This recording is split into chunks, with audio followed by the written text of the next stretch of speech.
Cole, thanks so much for taking some time, man. Really excited to have you with Grand Slam Track. Sitting there watching you in Paris, we we got to have this guy as part of the league. So welcome. Really excited to have you with us. When you first heard about Grand Slam Track, what'd you think? And then, when you got the call, like, what was that like? Yeah. Well, I appreciate it.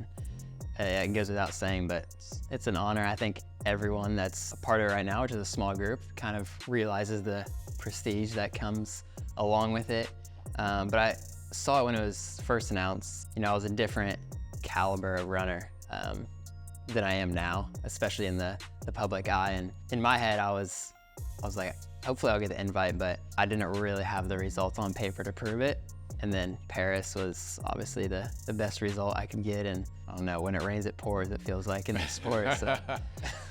I'm sure, you after Paris, you're like, when that call comes, I'm gonna let it ring a couple of times.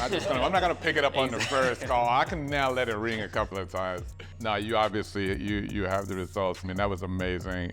When we saw you at the trials with and your finish and the way you're finishing races, we're like, it's gotta be something special. And of course, Paris was just amazing. Things just worked out, and you ran a really smart race with like 120 or so to go, and you kind of like, you're right there, but that gap opened up and you're like, I'm gonna take it, and then it started to close again. Mm-hmm. Were you willing to fight if it hadn't opened back up? Because it did open back up when it closed for a second. Yeah, it's so interesting. Obviously it was all happening so fast, and it was like all instinct really, but there's a moment where you can see that I'm thinking, I got closed off, and I start to move to the right, because I think maybe that's the only option, go all the way around. And then right when I do that, it opens up again, and you see my feet turn and go inside, which is kind of rare, I feel like, on the home stretch. But yeah, it was a good decision.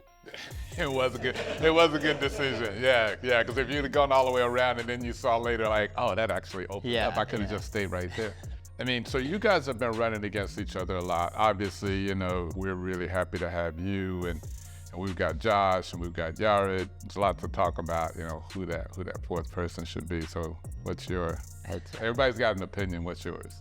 Yeah, I think, like I said, it's a prestigious spot. So I feel weird saying names and all that, but it's an interesting event because you see a lot of the 15 guys are able to come down and race an 800.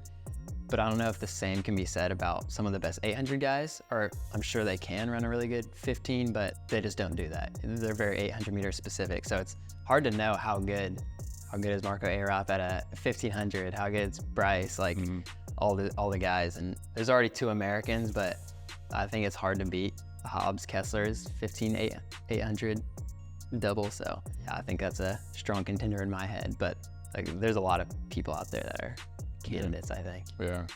Given what we're doing with Grand Slam Track with these groups and you having to run 2 races over the weekend, do you think it changes, going forward, like a college kid, like 3 years from now, for example, coming out knowing that, okay, I want to be a Grand Slam Track racer, and being an 800 meter runner, knowing that, okay, but I got to be a good 15 runner as well. Do you think it's going to change anything from that perspective in terms of how people sort of enter the sport?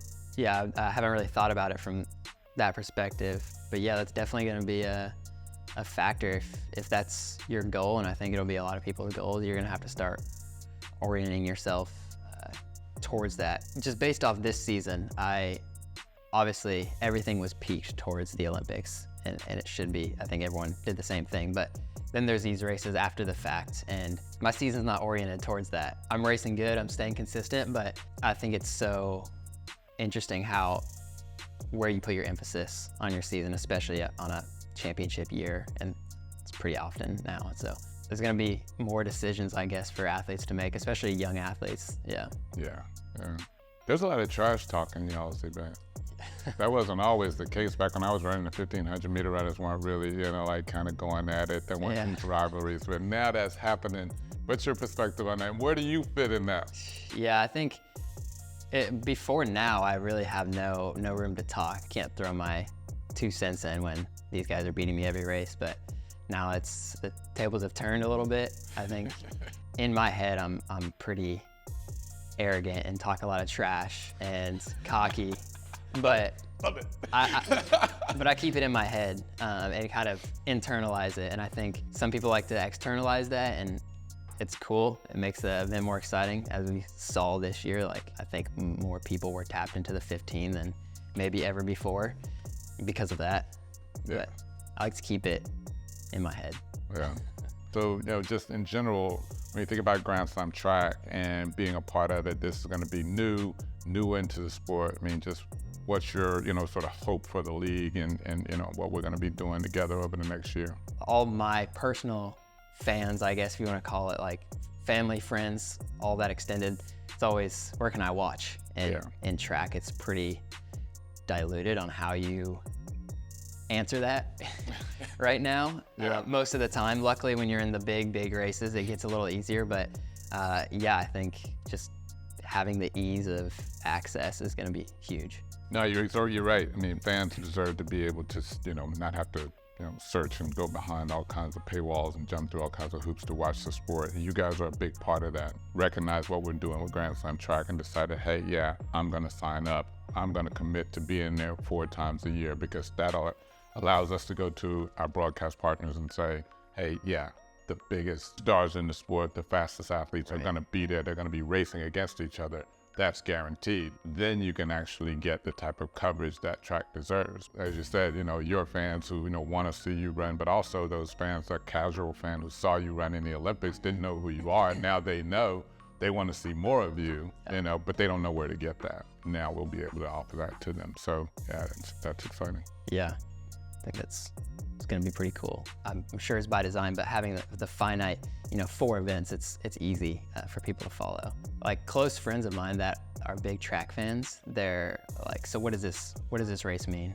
That's important as well. It's important that the races mean something. It means something to you guys, but we have to make sure that the fans understand how hard it is to go out there and win. Like you said, I mean, like, you're gonna win some, Jared's gonna win some, Josh is gonna win some. I mean, there's a bunch of challengers coming up as well. They may sneak in and win some. It's not easy to do this. It means something to go out there and win to you guys, because you know how hard it was to beat the best in the world. You're not gonna be able to win every one of them, right? And so it's our job to make sure that fans understand that. So then they understand why this is important, because these are the best guys in the world running against each other, racing for the glory of winning and $100,000. Yeah.